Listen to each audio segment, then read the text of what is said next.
Bienvenidos a el MBA en tu bolsillo.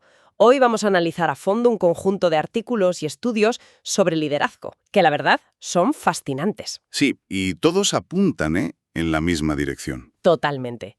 La figura del líder héroe, ese directivo que se supone que tiene todas las respuestas y que dirige desde una torre de marfil, Esa idea está muerta. completamente obsoleta.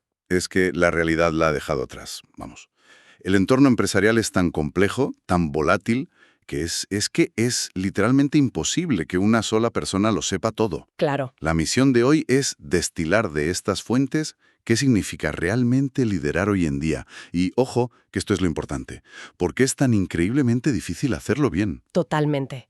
Porque no es solo un cambio de estilo, ¿verdad? Es un cambio de mentalidad profundísimo. Eso es. Así que hemos estructurado nuestro análisis como un viaje. Primero, vamos a explorar la nueva definición de líder, ya no como un jefe, sino como un coach. Vale. Después, bajaremos a la práctica. ¿Qué herramientas, qué técnicas concretas podemos usar en el día a día? El cómo, sí. Luego, y esta es la parte que a mí más me ha sorprendido, abordaremos la gran barrera psicológica. ¿Por qué a la gente más inteligente y con más éxito, pues le cuesta tanto aprender? Que es una paradoja brutal. Y finalmente, veremos el caso de Microsoft, para entender cómo escalar esto y transformar la cultura de toda una organización. Perfecto. Pues perfecto. Empecemos por el principio. Si el modelo de ordeno y mando ha muerto, ¿qué lo sustituye? Todas las fuentes hablan de un líder coach. Y es un cambio fundamental. O sea, el rol pasa de ser un director a ser un facilitador. Facilitador. Sí. Ya no se trata de controlar, sino de desatar el potencial del equipo, su energía, su creatividad, su compromiso. Hay un artículo de Bill George y Doug Clayton que propone un acrónimo, COACH, que es muy útil para esto. A ver, vamos a desgranarlo. La primera letra es la C de care, cuidar. Suena un poco blando para el mundo de los negocios, ¿no? Ja, sí, puede sonar así. No estamos hablando de ser el psicólogo del equipo. No, en absoluto. Se refiere a construir confianza y una conexión humana genuina. Sin esa base, la gente no se va a implicar al 100%. No van a asumir riesgos si no sienten que a su líder le importan como personas, no solo como recursos. Claro, el ejemplo que citan de Marilyn Carson Nelson es perfecto. Los empleados satisfechos crean clientes satisfechos. Es que es una lógica de negocio aplastante. Entendido. Confianza como base del rendimiento. Vale. La O es de organize, organizar. Supongo que esto va más allá de hacer un organigrama. Muchísimo más allá. Significa conocer tan bien a tu equipo, sus fortalezas, sus debilidades, que les motiva de verdad, que puedes colocar a cada persona en su sweet spot. En su punto óptimo. Exacto. En el lugar donde sus talentos naturales se alinean con lo que necesita el trabajo. Ahí es donde ocurre la magia, donde la gente no solo es productiva, es que disfruta con lo que hace. Y eso me lleva a la A, de align, alinear. Conectar el propósito de la persona con el de la empresa. Uf, eso suena al santo grial del management. Es el reto con mayúsculas. Es dificilísimo. Dificilísimo, pero cuando se consigue el resultado es explosivo. Mira el caso de Jim Whitehorse en Red Hat. No unió a su gente con objetivos de ventas, los unió en torno a una misión casi ideológica, el poder del software de código abierto. Creó un propósito compartido, ¿sabes? Algo que trascendía el día a día. Justo. Que daba sentido al trabajo de todos. Vale, tenemos cuidar, organizar y alinear. La siguiente C es de challenge, desafiar. Esto sí que me encaja más con la idea tradicional de un líder exigente. Sí, pero con un matiz clave. No se trata de exigir por exigir. La gente con talento no quiere un trabajo fácil, se aburre. Claro. Quieren líderes que vean su potencial y los empujen a salir de su zona de confort, que los estiren para que crezcan. Es un desafío que nace del cuidado, de la confianza. Y todo culmina en la H, de help, ayudar. Aquí el cambio de paradigma es total, ¿no? Completamente. El líder deja de ser un juez que evalúa a distancia con un Excel. Se convierte en un compañero de trinchera. El artículo menciona a Roy Vagelos, el CEO de Merck, que comía en la cafetería con los científicos. Me encanta ese ejemplo. No para vigilarlos, sino para entender sus problemas y preguntar, ¿habéis pensado en probar esto? ¿Y si lo enfocamos por aquí? Se involucraba para ayudar a pensar, no para dar la solución. Es que me fascina ese ejemplo, el del CEO en la cafetería. Porque no solo está ayudando, es que está enseñando. Y de hecho, otra de las fuentes, un estudio de Sidney Finkelstein, profundiza en esta idea. El líder no solo como coach, sino como un maestro constante. Sí, Finkelstein descubrió que los líderes verdaderamente excepcionales dedican una cantidad de tiempo y energía enorme a enseñar. Y no solo sobre el negocio. No, él le agrupaba sus lecciones en 3 áreas. La primera la llama profesionalismo. Son lecciones de integridad, de ética, de cómo comunicarse. Cita a Norman Brinker, una leyenda de la restauración en Estados Unidos, que insistía en que la credibilidad lo es todo. Sin ella, no tienes nada. La segunda es más técnica, el oficio, lo que él llama points of craft. Exacto, los detalles que marcan la diferencia en el negocio. El ejemplo de Ralph Lauren es genial. Se metía en los showrooms a explicar por qué un detalle en el cosido de una camiseta de $24 era tan importante como la piel de una falda de 6.000. Enseñaba la esencia de la marca. La autenticidad, justo. Y la tercera categoría, que es la más personal, lecciones de vida. Lecciones que trascienden lo profesional, como Tommy Frist Jr. de HCA, que le enseñó a un médico a llevar una tarjeta en la cartera con sus metas vitales, a corto, medio y largo plazo. ¡Qué bueno! O uno que me parece brillantísimo, de Jeff Weiner en LinkedIn. Explicaba la diferencia entre empatía y compasión. A ver. Decía que la empatía te hace sentir el sufrimiento del otro, pero te puede hundir con él. La compasión, en cambio, te permite entender el sufrimiento, pero manteniendo la distancia necesaria para poder ayudar de verdad. Vale, el marco teórico es muy potente, líder como coach, como maestro, pero seamos prácticos. Un directivo medio va hasta arriba de reuniones, de informes, de problemas. ¿Cómo se implementa esto sin añadir otra capa de complejidad y de trabajo a su agenda? Esa es la pregunta del millón. Y las fuentes proponen una solución muy inteligente, el coaching cotidiano. ¿Coaching cotidiano? Sí, la idea no es crear nuevos programas, sino transformar las interacciones que ya existen en momentos de coaching. No es añadir trabajo, es cambiar cómo se trabaja. Suena bien. ¿Tenemos ejemplos concretos de cómo se hace eso? Varios. En AstraZeneca, por ejemplo, se enfocaron en la fijación anual de objetivos. Aprovecharon lo que se conoce como el efecto de nuevo comienzo de enero, ¿no? Cuando la gente está más receptiva a pensar en el futuro. El momento ideal. Exacto. Le pidieron a una líder senior que grabara un vídeo muy informal con su móvil, explicando cómo veía ella ese proceso. No como una tarea burocrática, sino como una oportunidad de reflexión personal. Un momento. Un simple vídeo informal. Suena a algo que la gente ignoraría en su bandeja de entrada. ¿De verdad tuvo un impacto medible? Pues sorprendentemente sí. Los empleados que vieron ese vídeo se implicaron mucho más en el proceso de fijar sus objetivos. Y semanas después, en las encuestas, un porcentaje significativamente mayor sentía que a sus líderes les importaban de verdad sus aspiraciones personales. Vaya, Fue un pequeño gesto que cambió la percepción de todo un proceso corporativo. interesante. Pequeño cambio, gran impacto. ¿Qué otros casos tenemos? En Sandoz se centraron en las reuniones individuales, los one-on-ones. Probaron varios enfoques y descubrieron que el más efectivo era, simplemente, ceder el control. ¿Ceder el control? Sí, en lugar de que el jefe llevara la agenda, la conversación empezaba con el empleado explicando qué era importante para él en ese momento y dónde necesitaba ayuda. ¿Y los resultados fueron? Notables. Un aumento del 12% en la sensación de seguridad psicológica, la gente se sentía más cómoda para hablar de problemas, Que eso es muchísimo. y un 21% de mejora en la percepción sobre su propio desarrollo de carrera, simplemente cambiando quién lidera la conversación. ¡Wow! Un último caso, el de Vodafone, que se centró en las conversaciones de desempeño. Allí lo que hicieron fue experimentar con la combinación de enfoque y estilo. Y la fórmula ganadora fue centrarse en los objetivos individuales del empleado, no en los de la empresa, y usar un estilo de coaching, haciendo preguntas. Exacto, haciendo preguntas en lugar de dar sentencias. Los directivos que aplicaron esta fórmula registraron un 22,8% más de feedback, pero lo más importante es que sus empleados declararon sentirse mucho más dueños y responsables de sus propias metas. O sea, la clave es hackear conversaciones clave que ya existen. Pero para guiar esas conversaciones, sobre todo si quieres usar un estilo de coach, necesitas una estructura, ¿no? Un mapa. Y ese mapa existe. El más conocido y efectivo es el modelo GROW de Sir John Whitmore. Es un marco de 4 pasos para una conversación de coaching no directiva. A ver, la G es de goal, objetivo. Y es crucial, se trata del objetivo de esta conversación. La pregunta clave es, ¿qué quieres haber conseguido cuando salgas por esa puerta dentro de media hora? Lo ancla al presente. Me gusta.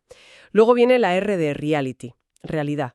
Aquí se trata de explorar la situación actual con hechos, no con opiniones. El coach pregunta ¿qué? ¿Cuándo? ¿Dónde? ¿Quién? Es fundamental, y esto es muy importante, evitar la pregunta ¿por qué? ¿Por qué evitar el por qué? Parece una pregunta natural. Porque casi siempre suena a juicio. ¿Y por qué hiciste eso? Automáticamente la otra persona se pone a la defensiva. Y empieza a justificarse. Claro. En lugar de explorar, al preguntar qué pasó exactamente o quién más estaba implicado, mantienes la conversación en el terreno de los hechos objetivos. Vale, tiene sentido. El tercer paso es la O de options, opciones. Aquí es donde entra la creatividad. Exacto. Cuando la persona está atascada, el objetivo es ayudarla a ver más allá de su túnel de visión. Y a veces, la pregunta más simple es la más poderosa. Por ejemplo, Vale, olvídate de las restricciones por un momento. Si tuvieras una varita mágica, ¿qué harías? puede sonar tonto. Suena un poco tonto, pero a menudo desbloquea ideas que estaban reprimidas por el no se puede. Y cerramos con la W, de will, voluntad. El compromiso, que tiene dos partes. La primera es concreta. ¿Qué vas a hacer exactamente? ¿Para cuándo? Definir un plan de acción, claro. Pero la segunda parte es la más importante. A ver, es medir la probabilidad real de que lo haga. La pregunta es, en una escala del 1 al 10, ¿qué probabilidad hay de que hagas eso que has dicho? ¿Y si dice un 7 o menos? Si dice un 7 o menos, la experiencia demuestra que es muy probable que no lo haga. Quizás la acción es demasiado grande o no está del todo convencido. Y entonces no hay que presionar. No. Hay que volver atrás al paso de opciones y buscar otra acción que le dé una confianza de 8, 9 o 10. Entiendo, sin embargo, que esto del coaching no directivo no es una receta para todo, ¿no? Habrá momentos en los que un líder tenga que dar una instrucción clara y directa. Por supuesto. A esto se le llama coaching situacional. El arte del líder moderno está en saber bailar entre diferentes estilos. Bailar, me gusta. Hay momentos para el coaching directivo. Mira, he pasado por esto antes, mi consejo es que hagas X. Hay momentos para el no directivo, usando Grow. Y hay momentos para el laissez-faire, que es simplemente confío en vosotros, seguid adelante. La clave es adaptar el estilo. A la situación, a la urgencia y al nivel de desarrollo de la persona. De acuerdo. Tenemos las herramientas, el modelo Grow, la filosofía. Parece que con esto ya estaría, pero aquí es donde las fuentes presentan una idea que, sinceramente, me rompió los esquemas. Ajá. Resulta que las personas que contratamos por ser las más brillantes, las que tienen un historial impecable de éxitos, son en realidad las peores a la hora de aprender. Suena a una contradicción total. Es la famosa paradoja del aprendizaje, de Chris Argyris, y es una idea potentísima. Para entenderla, él distingue entre 2 tipos de aprendizaje. El primero es el de bucle único. Bucle único. Es como un termostato. Si la temperatura baja del objetivo, enciende la calefacción. Se detecta un error y se corrige aplicando la regla que ya existe. Los profesionales de alto rendimiento son maestros absolutos en esto. Detectan un problema y lo solucionan. Es lo que se espera de ellos. ¿Y cuál es el otro tipo? El aprendizaje de bucle doble. En este caso, el termostato no solo corregiría la temperatura, se preguntaría, ¿por qué mi objetivo está fijado en 20 grados? ¿Es la temperatura más eficiente? ¿Debería cambiar mi propia programación? Ah, Este aprendizaje no solo corrige el error, sino que cuestiona las suposiciones y los modelos mentales que llevaron al error en primer lugar. y aquí es donde fallan los más brillantes. ¿Por qué? Parece antiintuitivo. Porque su identidad está construida sobre el éxito. Apenas han experimentado el fracaso a lo largo de su vida académica y profesional. Claro. Y como nunca han fallado, nunca han desarrollado la capacidad de aprender del fracaso. Es un músculo que no han ejercitado. Su reacción instintiva cuando algo no sale perfecto no es la curiosidad, es la defensa. A esto Argyris lo llama razonamiento defensivo. Exacto. En lugar de mirar hacia adentro y preguntarse ¿qué parte de mi razonamiento fue errónea?, buscan la causa fuera. La culpa es del cliente que era arrogante, del jefe que fue poco claro. O de los objetivos que eran ambiguos. Siempre hay una externalización de la responsabilidad. El caso de estudio de la consultora que se cita es brutal en este sentido. Al revisar un proyecto fallido, los consultores eran incapaces de ver su propia contribución al problema. Era una conversación en bucle. Sí, ellos culpaban a factores externos, y el jefe intentaba, sin éxito, que reflexionaran sobre sus propias acciones. Eran dos conversaciones paralelas que nunca se encontraban. Y este razonamiento defensivo conduce a lo que Argyris llama el doom loop. El doom loop o doom sum. Estas personas tienen unas aspiraciones de rendimiento altísimas, pero también un miedo al fracaso igual de alto. No ven el error como una oportunidad de aprendizaje, lo ven como una amenaza. Una amenaza a su identidad de persona brillante y exitosa. Justo. Por eso, ante el más mínimo fallo, no se deslizan hacia la decepción, no. Hacen zoom directamente a la desesperación. Sus personalidades profesionales son, en cierto modo, frágiles. La palabra frágil es muy fuerte. Hablamos de gente de élite, que se supone que prospera bajo presión. ¿Qué significa exactamente esa fragilidad? Significa que su autoestima está tan ligada al éxito externo y a tener siempre la razón, que no soportan la idea de estar equivocados. El ejemplo de la evaluación de desempeño de la consultora es el mejor. Crearon un sistema nuevo, más justo y objetivo. Todos aplaudieron. Hasta que dejó de gustarles. Claro. En cuanto se usó para dar una calificación insatisfactoria a 6 consultores, todo el sistema se vino abajo. Porque la reacción del resto no fue de apoyo, sino de miedo y de ataque. Exacto. El resto de la organización, que antes alababa el sistema, empezó a decir que era injusto, subjetivo o una excusa para despedir gente. El CEO les pedía datos, evidencias. Pero ellos solo respondían con anécdotas y sentimientos. Eso es. Le exigían a la dirección un nivel de objetividad y rigor que ellos mismos eran incapaces de aplicar a sus propias críticas. Era un caso de libro de razonamiento defensivo a escala organizacional. Entonces, si el problema no es la falta de motivación o de inteligencia, sino un programa cognitivo defectuoso, ¿cómo se rompe ese ciclo? La única manera es enseñar a la gente a razonar de forma productiva sobre su propio comportamiento. Y tiene que empezar desde arriba. Los líderes deben ser los primeros en examinar y exponer su propio razonamiento defensivo. ¿Y cómo se hace eso? Argyris proponía un método muy práctico, el estudio de casos personales. Un directivo escribe un problema, luego escribe un guión de cómo lo gestionaría. Y, crucialmente, en una columna al lado, escribe los pensamientos y sentimientos que no diría en voz alta. Ah, para sacar a la luz la diferencia entre lo que pensamos y lo que decimos. Justo. Al analizar en grupo esos guiones de la vida real, es cuando afloran las suposiciones, los miedos y las contradicciones que guían nuestro comportamiento sin que nos demos cuenta. Un proceso duro, imagino. Duro y vulnerable, pero es la única forma de pasar del aprendizaje de bucle único al de bucle doble. Vale. Un líder puede hacer este trabajo personal, puede aprender a ser mejor coach y a superar sus defensas. Pero, ¿cómo se convierte esto en el ADN de una empresa de miles de personas? ¿Cómo se escala? Aquí, el caso de la transformación de Microsoft bajo Satya Nadella es la hoja de ruta. El mejor ejemplo, sí. Se puede desglosar en 4 pasos clave. El primero es articular el porqué. No puede ser la última iniciativa de moda de recursos humanos. Tiene que tener un sentido de negocio claro, clarísimo. La gente tiene que entender el valor. En el bufete Allen & Overy, por ejemplo, el argumento para formar a los socios en coaching fue: vas a tener unas 100 conversaciones de alto valor al año. Queremos darte las habilidades para que saques el máximo partido de cada una. Eso es un argumento de negocio, no de desarrollo personal, y resuena. Claro. Paso 2. Modelar el comportamiento desde arriba. El más importante. Sin duda. Nadella fue la encarnación del cambio que quería ver. Él mismo lideró la transición de una cultura de sábelo todos, que era la de Microsoft con Ballmer, a una de aprendero todos. Apréndelo todos, me encanta. En cada reunión practicaba la escucha empática, admitía sus errores públicamente.